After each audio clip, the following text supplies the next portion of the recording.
changes during the Leaders' debate. Joining us to discuss today's headlines is Independent MP Dai Le, and Nationals Senator Matt Canavan. Good morning to you both on a Good Friday. Appreciate you joining us. Matt, first it was a problem with the truth, now it's a secret plan. Sounds like the beginning of a scare campaign. Well, happy Easter to you too, Ali. Yes, look, this government does seem to have a problem with the truth. We've had, obviously, the government promised $275 cut in your power bills, haven't delivered. So the Prime Minister bizarrely claimed that he didn't fall off a stage when there was video evidence of him doing just that. And now we have the Treasurer playing these silly word games over whether he got advice or modelling on this tax change. I mean, the Treasurer's excuse seems to me a bit like you spend your family's credit card down at Bunnings and you come home to your wife, say it wasn't my fault that I bought a leaf blower, a table saw and a drill press because I just went down for a box of nails. I mean, he asked for this advice. He clearly wanted to see how and maybe if he should change our tax laws to take away negative gearing. I mean, why would you ask for advice on negative gearing unless you had a plan or a desire or some interest in taking away or making changes to that benefit that so many Australians use? So look, I mean, these denials, as I say, just silly word games here from the Treasurer. And given the record of this government in their first term, I don't see how any Australians can trust them not to change negative gearing in the second term, whatever denials they make before the election. Well, look, Jim Chalmers has clarified that he asked for advice and not modelling from the Treasury. Di, do you agree that there's a distinction here?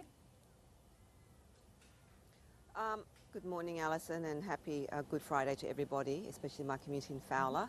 Look, I think the major parties have to be very careful with what they're promising that they will do with all the money that they're spending. Look, for people who are struggling to buy their first home, it is a real issue. And how do you address the rising costs in construction? So before major parties go out and promise to, put more money here and there, the rising costs in construction in a supply chain, that has to be addressed, because unless you address that, things will still be, building a house is still very, very expensive. So we need to look at ways to make it affordable, especially for first home buyers.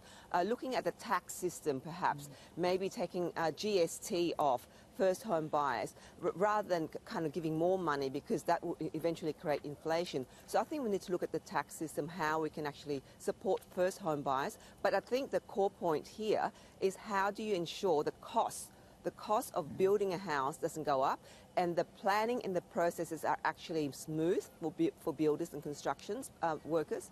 So there are many other areas, but I think I just warn the major parties to stop promising money to community groups, like I know they've done it out here in our community, just to stop promising money, because that's not the way to buy votes. Yeah, and it can, as you mentioned, Di, bump up housing prices.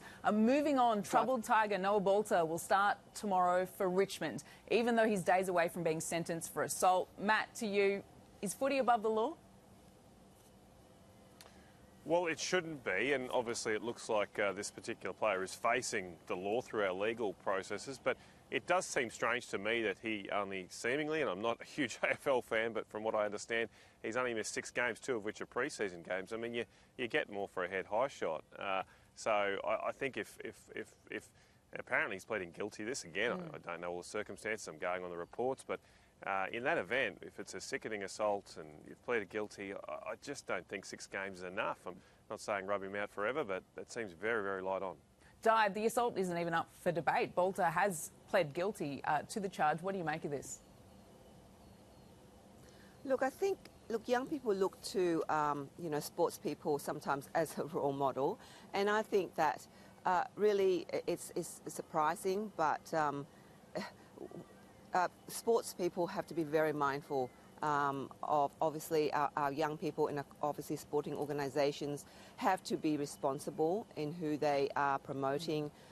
People who've done something wrong shouldn't be seen to be promoted and shouldn't be going out there to represent the club or an organisation or anybody else. Yeah, so often our sporting stars are the role models for our youngest. Finally, I do want to get this in. Up There Kazali by Mike Brady, as you can hear, has been voted Australia's most iconic sporting anthem, followed by Men at Work's Down Under.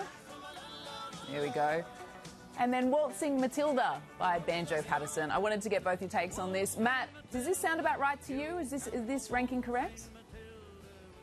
Well, I'm up here very close to Winton in Longreach, so I'd love to see Banjo Patterson up there.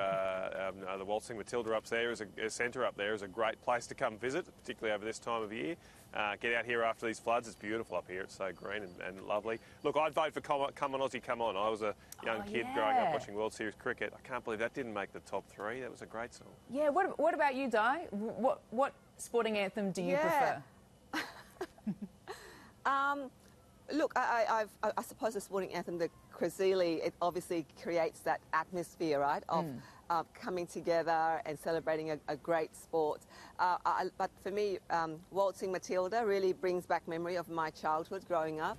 Waltzing Matilda. I love all the singing we're getting this morning. Matilda. Yeah. Dai, Matt, thank you so much for joining us this morning. Childhood.